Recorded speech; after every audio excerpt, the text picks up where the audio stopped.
Bueno, por este lado tenemos la definición de un músculo. Un músculo es un órgano biológico altamente especializado o compuesto principalmente por tejido muscular y rodeado de varias capas de tejido conectivo, cuya función esencial es transformar la energía química, el ATP, en energía mecánica produciendo movimiento, tensión y fuerza.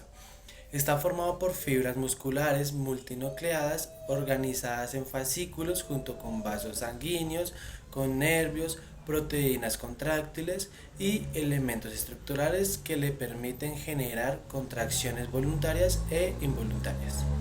Listo, por este lado tenemos elementos contráctiles y los no contráctiles. Los elementos contráctiles son las proteínas y estructuras responsables de la generación directa de la fuerza y del acortamiento muscular. Estas estructuras están presentes dentro de las miofibrillas y se organizan en unidades repetitivas llamadas sarcómeros, que son la mínima unidad funcional del músculo. Como algunos ejemplos que tenemos serían los bíceps braquial, el tríceps braquial, los deltoides, el pectoral mayor, tenemos los cuádriceps, tenemos el glúteo mayor, los gastrocnemios, que serían los gemelos, tenemos el sóleo, el trapecio, el dorsal ancho y los abdominales, que sería el recto abdominal o los oblicuos. Listo, ahora tenemos los elementos no contráctiles. Los elementos no contráctiles son la estructura que no producen contracción pero cumplen con funciones esenciales para permitir que los elementos contráctiles trabajen eficazmente. Proveen resistencia, elasticidad, soporte estructural, transmisión de fuerza, protección de tejido muscular. Como ejemplos tenemos los tendones, tenemos la aponeurosis, tenemos el epimicio, el perimicio, el endomicio, la titina por la parte elástica y el colágeno. Aunque no se acortan, estas estructuras son indispensables para la función muscular global, la distribución del esfuerzo y la protección ante el estrés mecánico. Listo, ahora vamos a hablar de la estructura básica del músculo. Esta está organizada en capas de tejido conectivo que protegen, dan soporte y permiten la transmisión de la fuerza. Como primera parte tenemos al epimicio, que es el que envuelve a todo el músculo. Después tenemos al perimicio, que rodea los fascículos, que son grupos de fibras musculares. Y después está el endomicio, que cubre cada fibra de manera individual. Dentro de cada fibra se encuentran las miofibrillas. Estas están formadas por los sarcómeros, que contienen los filamentos de actina y miosina responsables de la contracción. Esta organización permite fuerza, control y eficiencia. Ahora vamos a hablar de las funciones del músculo. El músculo tiene varias funciones esenciales, como la locomoción. Esta permite el movimiento del cuerpo al generar fuerza y desplazar segmentos.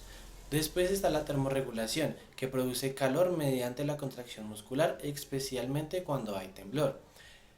Los músculos contribuyen a una mayor oxigenación al ayudar al retorno venoso y facilitar el trabajo respiratorio. También mantienen una postura gracias a la contracción sostenida de músculos estabilizadores.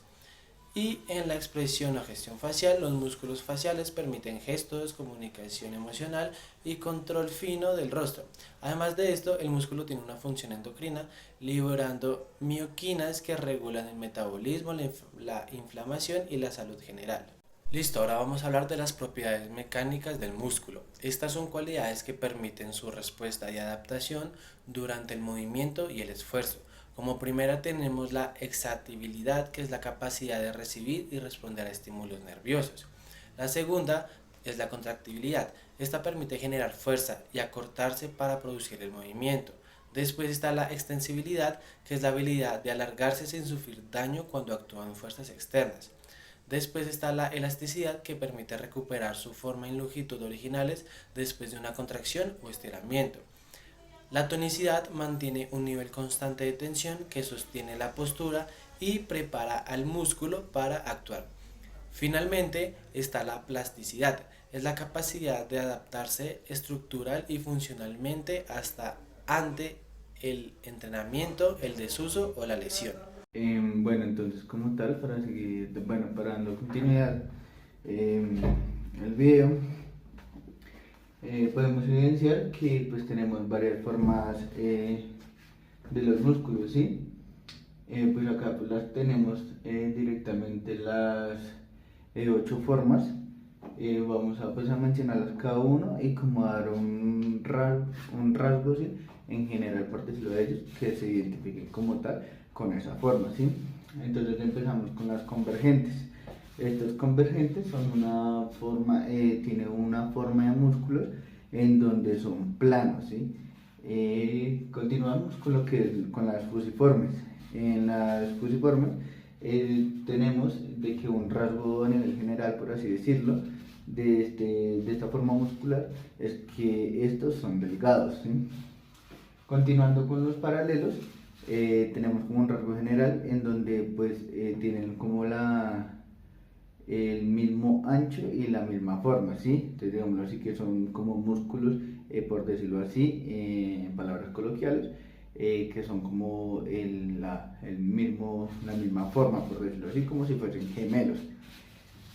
Tenemos como tal lo que son los unipinados, en donde contamos de que en los unipinados las fibras están solo hacia un lado. Por decirlo así, que si el músculo tiene las fibras solo hacia el lado derecho, pues en los unipinados vamos a contar que pues todas las fibras van a ser hacia ese lado. A diferencia como tal de lo que son los bipinados, en donde tenemos que la dirección de las fibras van hacia ambos lados, ¿sí? Tienen como tal una dirección hacia ambos lados.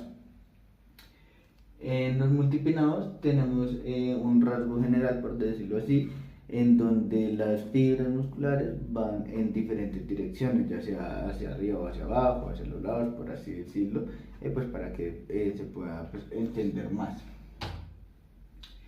Seguimos con los tipos de músculos. En los tipos de músculos tenemos lo que es el estriado y los lisos, ¿sí? En estos dos, por así decirlo, tenemos lo que son, se desplazan, por así decirlo así, se despliegan, lo que son el músculo cardíaco y el esquelético. Estos van directamente dentro de los estriados, ¿sí? Pues por decirlo así, una de sus especificaciones en el músculo esquelético, que es el encargado de los movimientos voluntarios.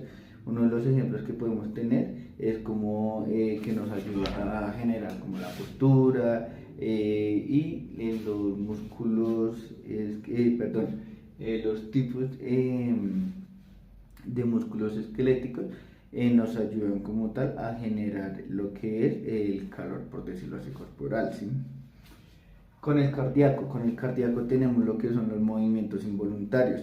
El mayor ejemplo sería el corazón, ¿sí? Entonces, lo que va a hacer este tipo de músculo es que nos va a ayudar a bombear la sangre pues al cuerpo de forma continua, ¿sí? Bueno, que como tal lo que es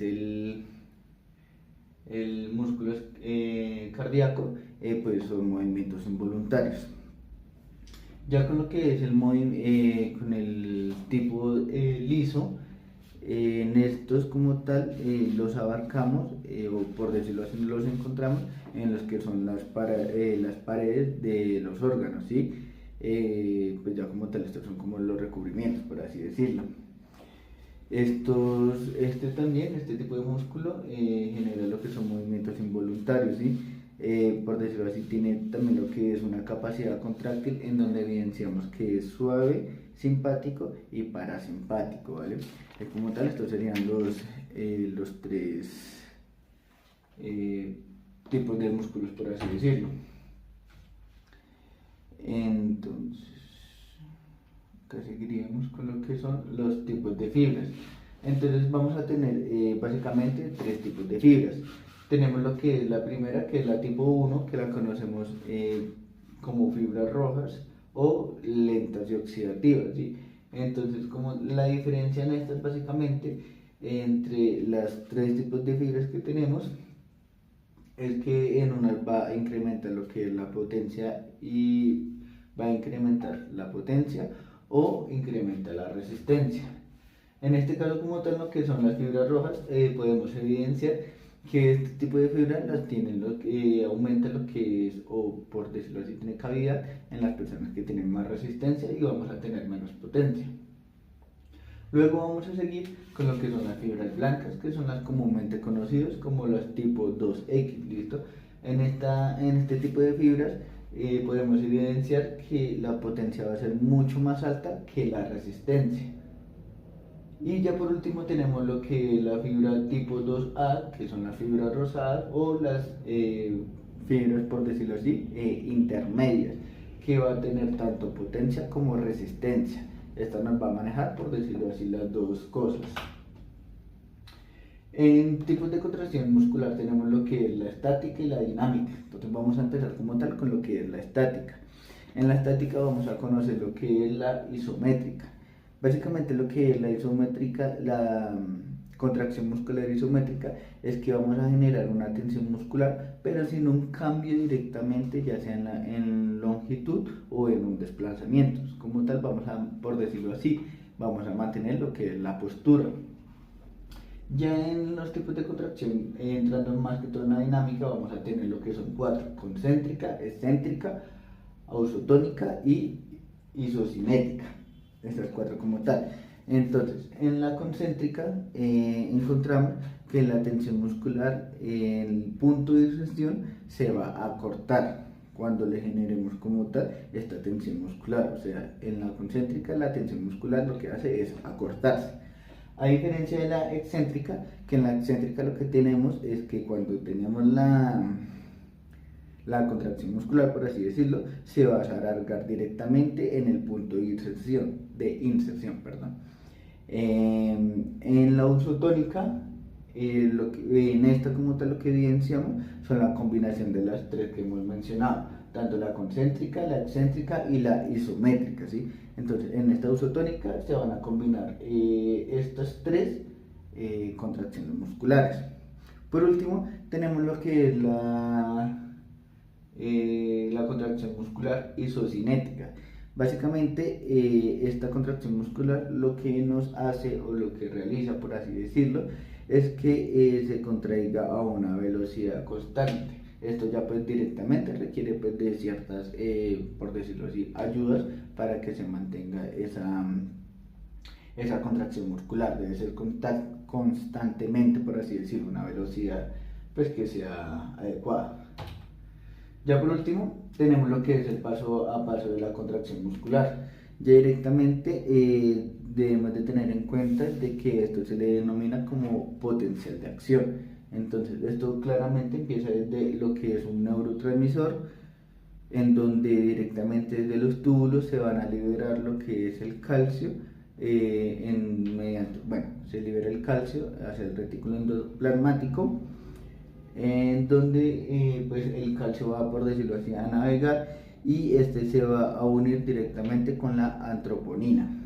Ya cuando se una a la antroponina junto a la miosina, se va a generar directamente lo que es el ATP.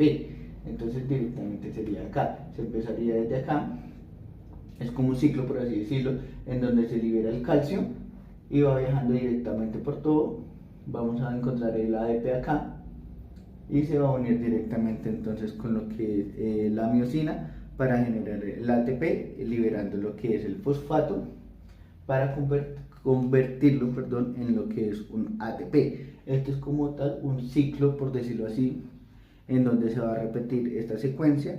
Entonces, pero para que vuelva directamente a repetirse esta secuencia, evidenciamos que el ATP debe de volverse otra vez ADP, que es lo que lo genera nuevamente, que el ATP se genere y vuelva otra vez, pase a su estado de ADP. Pues esto se realiza mediante un proceso que se llama la hidrólisis, que es donde tenemos la ATPasa, la que nos va a ayudar a generar directamente o generar, por decirlo así, nuevamente el proceso, o dejar directamente en ADP para que vuelva y se genere como tal todo este ciclo con respecto a la contracción muscular. Y eso sería todo.